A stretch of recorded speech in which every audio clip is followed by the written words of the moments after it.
ఆరోగ్యానికి అడ్రస్ మారింది. అవుట్ఫిట్ ధరిస్తున్నారా మరి? పూర్తి వివరాలకు చదవండి రేపటి సాక్షి దినపత్రిక.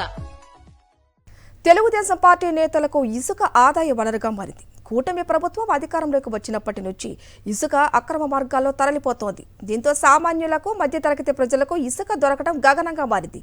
ఉచిత ఇసుక పేరుతో ప్రభుత్వం డబ్బులు వసూలు చేస్తూ ఉండటం విమర్శలకు తావిస్తోంది.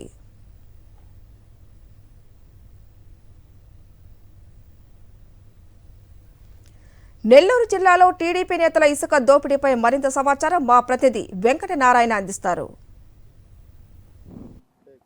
అధికారంలోకి వస్తే సంపద సృష్టిస్తానని చెప్పిన చంద్రబాబు ఉన్న సంపదను తెలుగుదేశం పార్టీ నేతలకు దోచిపెడుతున్నారు. నెల్లూరు జిల్లాలో ఇసుక కొరత తీవ్రంగా వేధిస్తోంది. దీంతో భవన నిర్మాణ కార్మికులు రోడ్డును పడ్డారు. నెల్లూరు జిల్లా వ్యాప్తంగా దాదాపు 4 లక్షల మంది భవన నిర్మాణ కార్మికులు పనులు లేక పస్తులు ఉన్నటువంటి పరిస్థితి కనిపిస్తుంది.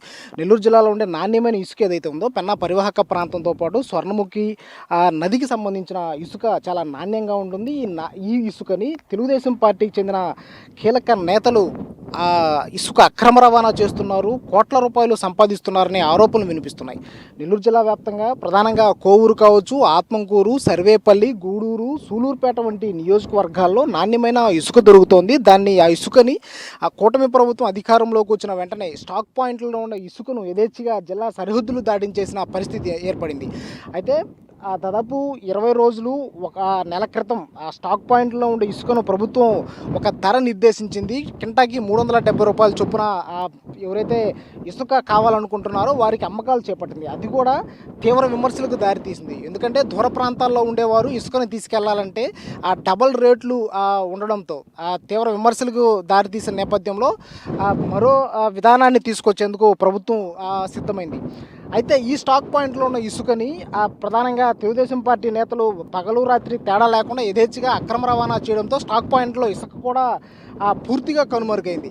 సో ఈ నేపథ్యంలో ఎక్కడైతే పెన్నా పరివాహక ప్రాంతాలు ఉంటాయో ఆ ప్రాంతాల్లో డీసిల్టేషన్ ద్వారా ఇసుకను వెలికి తీసి అమ్మకాలు చేపట్టాలని ప్రభుత్వం నిర్ణయించింది. అయితే 11వ తేదీ ఉచిత ఇసుక విధానం అమల్లోకి రావాల్సి ఉండగా అది ఇంకా జాప్యం జరుగుతూ ఉండడంతో నెల్లూరు జిల్లాలో ఉండే భవన నిర్మాణ కార్మికులు తీవ్ర ఇబ్బందులు పడుతున్నారు. దీంతో నిర్మాణ రంగం పూర్తిగా కుదేలైపోయినటువంటి పరిస్థితి కనిపిస్తుంది. గత ప్రభుత్వంలో ఏదైతే ఇసుక ఎవరికైతే కావాలో వాళ్ళందరికీ ఒక డంపింగ్ సిస్టమ్ ద్వారా డంప్ చేసి తక్కువ రేటుకే ప్రభుత్వం ఇసుకను సరఫరా చేసేది. సో ఆ సమయంలో ప్రభుత్వం తీసుకున్న చర్యల వల్ల భవన నిర్మాణ కార్మికులతో పాటు నిర్మాణ రంగం కూడా అభివృద్ధి చెందింది.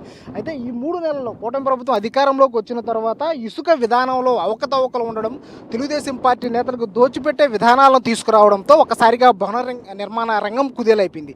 అయితే భవన నిర్మాణ కార్మికులు కూడా రోడ్డెక్కారు. ఉచిత ఇసుక విధానాన్ని వెంటనే అమలు చేయాలంటూ డిమాండ్లు వినిపిస్తున్న నేపథ్యంలో ప్రభుత్వం అలాంటి చర్యలు తీసుకోకపోవడం తీవ్ర బాధాకరంగా ఉందని చెప్పేసి సిఐటియు నాయకులతో పాటు అందరూ ఆరోపిస్తున్నారు. మరోపక్క ఏదైతే పెన్నా పరివాహక ప్రాంతాల్లో దొరికే నాణ్యమైన ఇసుకను తెలుగుదేశం పార్టీ నేతలు ఫర్ ఎగ్జాంపుల్ కోవూరు నియోజకవర్గం నుంచి ఏదైతే పల్లిపాడు ఉంది, జొన్నవాడ, అలాగే ముదివర్తి ఇసుక రీచ్లు ఉన్నాయి, ఆత్మకూరులో సంగం, మెనగల్లు ఇసుక రీచ్లు ఉన్నాయి, సర్వేపల్లి నియోజకవర్గానికి సంబంధించి పొదలకూరు మండలం సూరాయపాలెంలో కూడా ఇసుక రీచ్లు ఉన్నాయి. వీటన్నిటి నుంచి అర్ధరాత్రి సమయంలో ఇసుక అక్రమ రవాణా జరుగుతోందని తీవ్రమైన విమర్శలు ఇస్తున్న నేపథ్యంలో కూడా అధికార యంత్రాంగం చూసి చూడనట్లు వ్యవహరిస్తుంది. దీంతో ఇసుక అక్రమార్కులకి బంగారంగా మారింది. సామాన్య ప్రజలకి తీవ్ర ఇబ్బందులు తెచ్చిపెడుతున్నటువంటి పరిస్థితి కనిపిస్తుంది. అయితే త్వరగా ఉచిత ఇసుక విధానాన్ని అమలు చేయాలని చెప్పి జిల్లా వ్యాప్తంగా డిమాండ్లు వినిపిస్తున్నటువంటి పరిస్థితి కనిపిస్తుంది. కెమెరామెన్ భద్రాతో వెంకట్, సాక్షి టీవీ, నెల్లూరు నుంచి.